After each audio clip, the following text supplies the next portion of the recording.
बिस्मिल्लाहिर्रहमानिर्रहीम। आज कोर्ट में हमने MD कैट टेस्ट जो PMC मेडिकल प्रोफेशन में एंट्रेंस स्टूडेंट्स के लिए ले रही है, उसके रूल और रेगुलेशंस को चैलेंज किया, जिसमें उन्होंने मार्शल कानून जो है वो बनाया इसको, और यहाँ तक मना किया गया कि कोई बच्चा भी ना तो क्वेश्चंस के मतलब पूछ सकता है और ना ही करेक्ट आंसर्स के मतलब।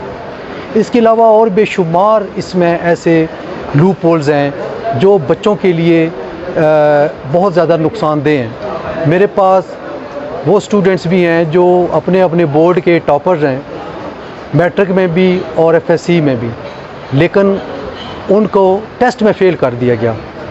पहली दफ़ा ये टेस्ट हो रहा है कंप्यूटराइज्ड, और जो टेप्स कंपनी जिसको इन्होंने ये PMC वालों ने अवार्ड किया ठेका टेस्ट लेने का, 10 साल के लिए लिया गया। पहले तो कोई अंदर की बात लग रही है, इनका आपस में कोई पैसों की डील है। पहले जो बच्चे 500 रुपया दे के टेस्ट दिया करते थे, अब वो 6,030 रुपये देकर दे रहे हैं, और सारा फ़ायदा टेप्स कंपनी को पहुँचाया जा रहा है, जिन्होंने ये काम शुरू करने से पहले 15 मिलियन रुपीज़ इन एडवांस लिए और उन्हीं के कंप्यूटर ख़रीद के, स्टूडेंट्स के पैसों से कंप्यूटर ख़रीद के इन्होंने ये सारा सिस्टम जो है वो इस्टेब्लिश किया। उनके पास ना कोई स्किल्ड पर्सन है, ना कोई डॉक्टर है, ना कोई मेडिकल के शोबे से तल्लुक़ रखने वाली ऐसी शख्सियत है जिसको ये बताया जाए कि उसने ये पेपर्स बनाए हैं। पेपर्स इन्होंने कॉपी पेस्ट किए हैं नेट से उठा के, और कोई इंडियन बुक से उठा के MCQs किए हैं, जो कि आज से 10 दिन पहले लीक भी हो चुके हैं, क्योंकि इनकी वेबसाइट को हैक कर लिया गया और वो पेपर्स जो हैं वो ओपन फॉर ऑल हैं। तो ये इतनी डेफिशिएंसीज़ हैं इसमें कि जिसको हमने चैलेंज किया, और अदालत ने ये मेहरबानी की कि उन्होंने अटॉर्नी जनरल को तलब कर लिया अगली डेट के लिए।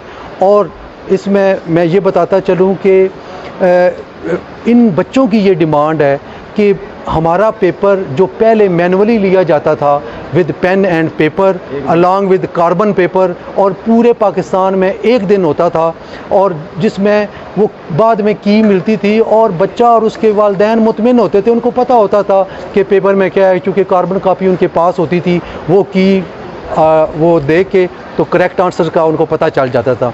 लेकिन अब ये इतनी ज़्यादती की गई है कि इनको ये भी पूछने का हक़ नहीं दिया गया कि जनाब ये क्वेश्चन पेपर जो है ये आउट ऑफ कोर्स है, ये क्वेश्चन आउट ऑफ कोर्स है, आउट ऑफ सिलेबस है, ये हक़ भी दे दिया गया। और अगर किसी बच्चे का जो है जवाब वो सही है तो उसका भी वो पूछ नहीं सकता कि ये मेरा जवाब सही था, आपने क्यों गलत किया। सर, PMC को बुलाने के बजाय अटॉर्नी जनरल को बुलाने का क्या मकसद है? अटॉर्नी जनरल ऑफ पाकिस्तान जो हैं वो इंतहाई ज़रूरी हैं। हमने पार्टी फेडरेशन ऑफ पाकिस्तान को बनाया हुआ है। फेडरेशन ऑफ पाकिस्तान जो है वो उनका पैटर्नल रोल है पूरे हर डिपार्टमेंट पे, और PMC अंडर द फेडरेशन आती है, लिहाजा आप ये समझें कि PMC को भी बुला लिया गया, सबको बुला लिया गया।